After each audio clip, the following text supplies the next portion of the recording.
Assalamualaikum warahmatullahi wabarakatuh. Perkenalkan, nama saya Norinda Sari dengan NIM 231011220044. Saya akan memaparkan 7 subbab materi, yaitu yang pertama ada Pujangga Baru, yang kedua sastra periode 1945, yang ketiga sastra periode 1966, yang keempat sastra periode 1980-an, yang kelima sastra periode 2000-an, yang keenam peristiwa penting dalam sejarah sastra, yang ketujuh sastra koran dan sastra perempuan. Yang pertama, Pujangga Baru. Pujangga Baru adalah gerakan sastra yang muncul pada awal abad ke-20 di Indonesia, menandai perubahan signifikan dalam penyampaian karya sastra. Pujangga Baru menekankan pembaruan dalam bahasa, bentuk, dan isi karya sastra. Ciri-ciri Pujangga Baru yaitu gaya bahasa baru, yaitu menggunakan gaya bahasa yang lebih bebas dan tidak terikat pada konvensi sastra lama. Yang kedua, isi kritis, yaitu mengeksplorasi isu-isu sosial dan politik, memberikan kritik terhadap kondisi masyarakat pada waktu itu. Yang ketiga, eksperimen dengan bentuk, yaitu bereksperimen dengan bentuk puisi dan prosa, menciptakan cara penyampaian yang baru dan inovatif. Yang keempat, individualistik, yaitu menonjolkan ekspresi individual dan kebebasan berpendapat dalam karya-karya mereka. Karakteristik Pujangga Baru yaitu yang pertama, kritis dan progresif, mencerminkan sikap kritis terhadap kondisi sosial politik zaman itu dan aspirasi untuk kemajuan. Yang kedua, inovatif, cenderung mencari bentuk baru dalam ekspresi sastra, merangkul perubahan dan inovasi. Yang ketiga, bebas dari tradisi lama, menolak norma sastra tradisional dan mencari jalan baru dalam penciptaan karya. Karya-karya Pujangga Baru. Yang pertama ada Siti Nurbaya yang ditulis oleh Marah Rusli. Siti Nurbaya adalah sebuah novel klasik yang mengangkat isu-isu sosial dan keadilan. Yang kedua, Salina oleh Sultan Takdir Ali Syahbana, yaitu sebuah novel yang mengeksplorasi dinamika keluarga dan perubahan sosial. Tokoh-tokoh Pujangga Baru. Yang pertama ada Sultan Takdir Ali Syahbana, yang kedua ada Amir Hamzah. Selanjutnya, sastra periode 1945. Setelah kemerdekaan Indonesia pada tahun 1945, sastra Indonesia mengalami perubahan yang signifikan. Periode ini mencerminkan semangat dan dinamika kebangsaan, di mana para penulis berkontribusi dalam membangun identitas nasional melalui karya-karya sastra. Ciri-ciri sastra periode 1945. Yang pertama, semangat nasionalisme, yaitu sastra periode ini mencerminkan semangat nasionalisme dan kebangsaan, merefleksikan perjuangan bangsa Indonesia untuk meraih kemerdekaan. Yang kedua, pengaruh sosial politik, yaitu isi karya sastra dipengaruhi oleh peristiwa-peristiwa politik dan sosial, termasuk perang kemerdekaan dan proses pembentukan negara. Karakteristik sastra periode 1945. Yang pertama, patriotisme dan heroisme, yaitu karya sastra menyoroti nilai-nilai patriotisme, heroisme, dan semangat perjuangan kemerdekaan. Yang kedua, bentuk kolaborasi. Sastra menjadi alat kolaborasi untuk menyatukan perasaan nasionalisme di antara berbagai lapisan masyarakat. Karya-karya sastra periode 1945. Yang pertama ada Darah dan Doa oleh Chairil Anwar. Yang kedua, sebuah novel berjudul Mereka Bilang Saya Monyet, ditulis oleh Jenar Maisa Ayu. Tokoh sastra periode 1945. Yang pertama ada Chairil Anwar dan yang kedua ada Mochtar Lubis.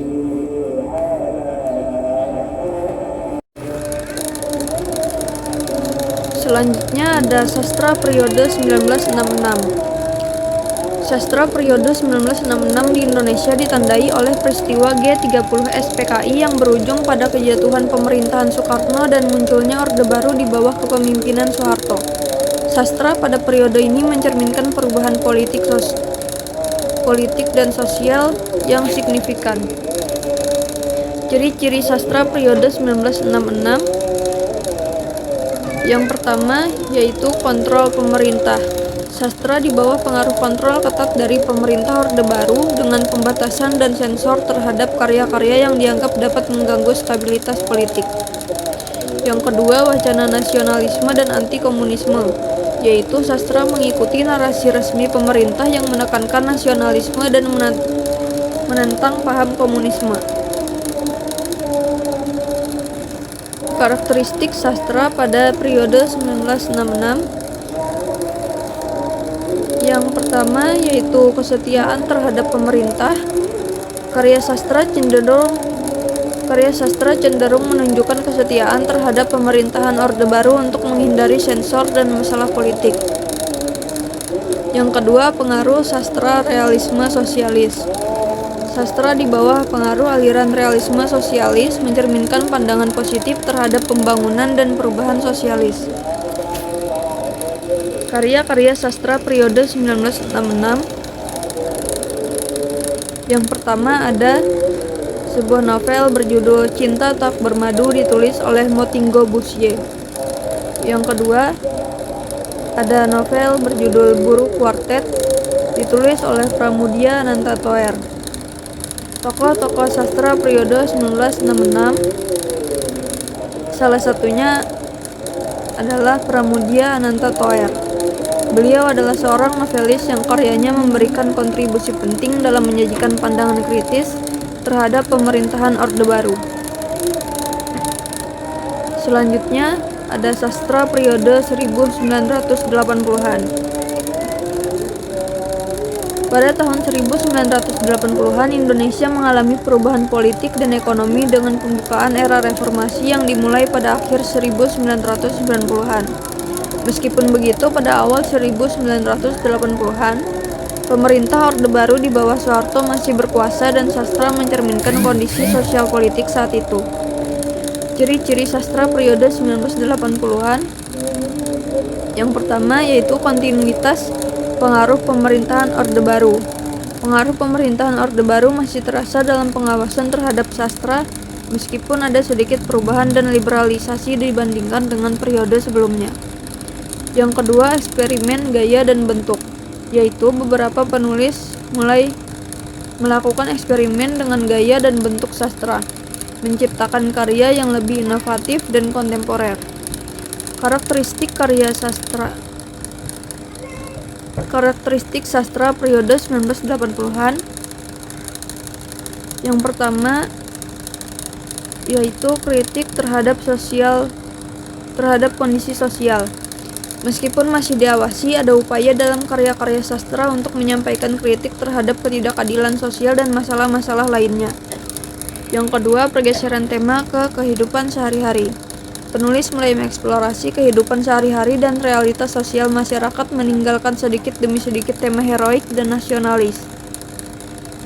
Karya-karya sastra periode 1980-an. Yang pertama, ada novel berjudul Cerita dari Blora yang ditulis oleh Pramudia Ananta Toer. Yang kedua yaitu puisi-puisi Sapardi Djoko Damono. Tokoh-tokoh sastra periode 1980-an. Salah satunya yaitu Sapardi Djoko Damono. Selanjutnya, sastra periode 2000-an.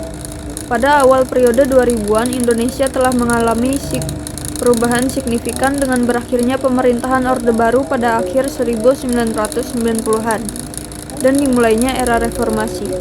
Perubahan politik ini memberikan ruang yang lebih besar untuk kebebasan berekspresi, termasuk dalam dunia sastra. Ciri-ciri sastra periode 2000-an. Yang pertama yaitu kebebasan berekspresi. Era reformasi membawa kebebasan baru dalam dunia sastra dengan penulis lebih berani menyuarakan pandangan kritis dan menggali berbagai tema yang sebelumnya dihindari. Yang kedua, yaitu pluralitas gaya dan tema. Munculnya variasi gaya dan tema dalam sastra mencerminkan keberagaman masyarakat Indonesia dan pluralitas wacana sastra. Karakteristik sastra periode 2000-an. Yang pertama ada refleksi realitas sosial politik. Karya-karya sastra mencerminkan realitas sosial politik yang terus berkembang dengan penulis berusaha menggali isu-isu kontemporer. Yang kedua, globalisasi dan teknologi. Munculnya pengaruh globalisasi dan perkembangan teknologi menciptakan karya-karya yang lebih terbuka terhadap pengaruh dari luar dan menggunakan media baru. Karya-karya sastra pada periode 2000-an, salah satunya ada Laskar Pelangi yang ditulis oleh Andrea Hinata. Tokoh sastra periode 2000-an, yang pertama ada Andrea Hirata, yang kedua ada Delistari. Selanjutnya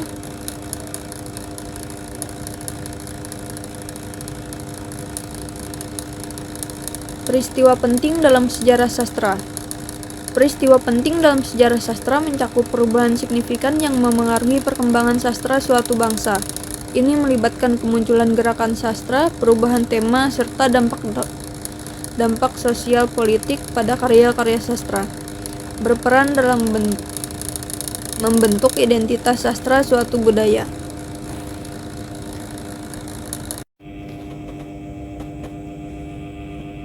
Seperti pada sastra periode 2000-an, era reformasi membawa kebebasan ekspresi baru pada 2000-an. Sastra digital dan variasi gaya dan tema menciptakan semangat baru dengan karya-karya seperti Laskar Pelangi menciptakan dampak signifikan. Semua peristiwa ini menjadi tonggak penting dalam membentuk perjalanan sastra Indonesia menciptakan identitas yang kaya dan dinamis. Materi selanjutnya yaitu sastra koran dan sastra perempuan. Yang pertama, sastra koran. Sastra koran merujuk pada karya sastra yang dipublikasikan dalam bentuk artikel, esai, atau cerpen di koran. Biasanya karya-karya ini memberikan tanggapan cepat terhadap peristiwa terkini atau menyampaikan pandangan terhadap isu-isu sosial politik. Ciri dan karakteristik sastra koran. Yang pertama yaitu ringkas dan langsung. Yang kedua kontekstual, yang ketiga informatif. Tokoh-tokoh sastra koran, salah satunya yaitu Gunawan Muhammad. Beliau adalah seorang penulis dan wartawan terkenal yang banyak menyumbangkan karya sastra dalam bentuk artikel di koran. Selanjutnya sastra perempuan. Sastra perempuan adalah karya sastra yang ditulis oleh perempuan, menggali pengalaman, perasaan, dan perspektif perempuan. Sastra ini sering menyoroti isu-isu gender, ketidaksetaraan, dan eksplorasi identitas perempuan dalam masyarakat. Ciri dan karakteristik sastra perempuan. Yang pertama yaitu fokus pada pengalaman perempuan, mencerminkan perasaan, pengalaman, dan pandangan khas perempuan. Yang kedua, isu gender, menyoroti isu-isu gender dan perjuangan perempuan. Yang ketiga, diversitas, yaitu menyajikan beragam cerita perempuan dari berbagai latar belakang. Contoh karya sastra perempuan. Yang pertama yaitu puisi berjudul Identitas Diri yang ditulis oleh Chairil Anwar. Yang kedua ada prosa yang ditulis oleh Lintang Irianti berjudul Jalan Hidupku. Tokoh-tokoh sastra perempuan. Yang pertama ada Kartini. Yang kedua ada Larasati.